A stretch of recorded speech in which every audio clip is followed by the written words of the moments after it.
retournons au studio. Les experts d'économie assurent que l'État possède un rôle important dans la réactivation de l'économie pour favoriser le citoyen loin nanti devant la vague du capitalisme.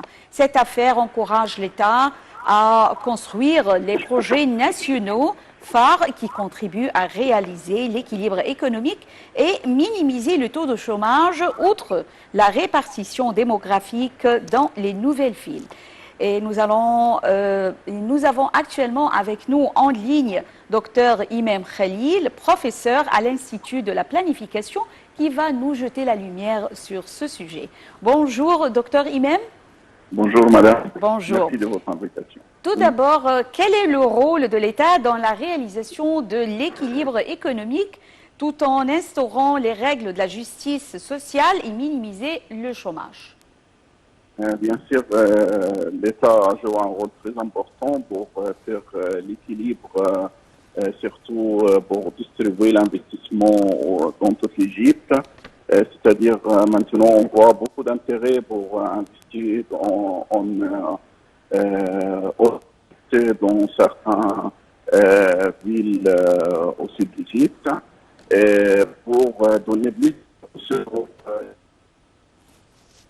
Oui, docteur Imam, vous m'entendez? Activement dans le domaine économique. Également, il y a beaucoup d'investissements de l'autre côté en Sinaï pour commencer de profiter de toutes les richesses liées à la situation de Sinaï, soit liées aussi aux tous les minéraux au Sinaï. Également, il y a pas mal de projets dans le delta égyptien. Et je crois que c'est une politique selon la stratégie l'Égypte 2030 de faire équilibre le développement économique en Égypte pour lutter contre l'intensité de peuple égyptien qui se trouve toujours autour de vallée du Nil. Et maintenant, on vit le nombre de nouvelles villes construire soit par l'État, soit par le secteur privé. C'est une bonne stratégie pour observer l'augmentation de population en Égypte et aussi utiliser mieux la surface égyptienne. Aussi, l'État joue un rôle important pour aider tous les citoyens à arriver à un niveau de vie acceptable. On voit bien l'augmentation du minimum du salaire qui est appliqué maintenant dans tous les établissements, les institutions en Égypte. Aussi, il y a le système d'assurance maladie qui est appliqué dans le gouvernement de Bob Saïd et il va être généralisé partout en Égypte. Et tout ça parce que l'État à ses citoyens pour donner une vie meilleure. Aussi, l'augmentation des dépenses de l'État sur le domaine de santé, d'éducation, tout ça, bien sûr, participe à l'objectif de l'État de faire d'aider tous les citoyens en Égypte.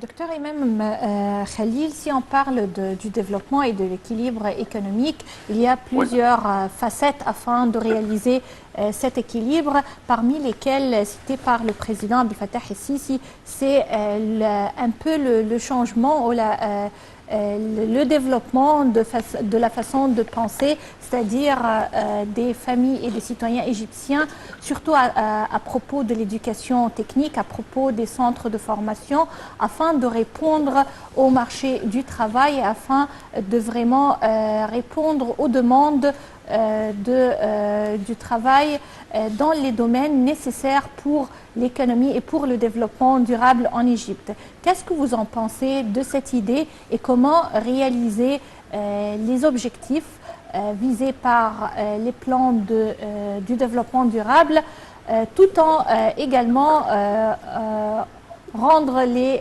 citoyens satisfaits?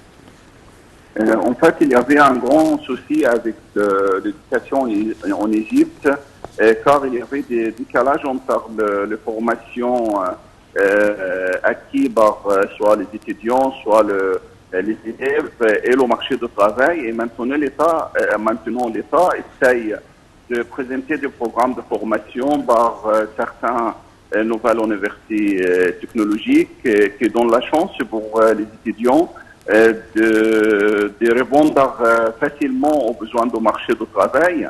Et maintenant, bien sûr, avec le nombre d'universités qui est créé dans les années qui sont passées, le nombre de... Oui, docteur Imam. Ce type d'éducation en parallèle de l'éducation traditionnelle, si on peut dire ça, donne plus de chances pour la nouvelle jeunesse de trouver facilement et entrer facilement dans le marché du travail, bien sûr pour lutter contre le chômage. Aussi la politique de notre président de vraiment, je salue tous les responsables d'adapter. Oui, docteur. Docteur Imam Khalil, professeur à l'Institut de la planification, nous vous remercions infiniment. Et retournons au dossier, on peut dire, touristique. Alors, situé au sud de la péninsule du Sinaï, au bord de la mer Rouge, l'environnement est exceptionnel, avec plus de 12 hectares de jardins, des chutes d'eau, des rivières et une plage de sable privée. Le parc naturel de Nab est connu pour sa grande mangrove. On aperçoit les racines des palétuviers qui sortent du sable. Plus de détails sur Nab avec ce commentaire.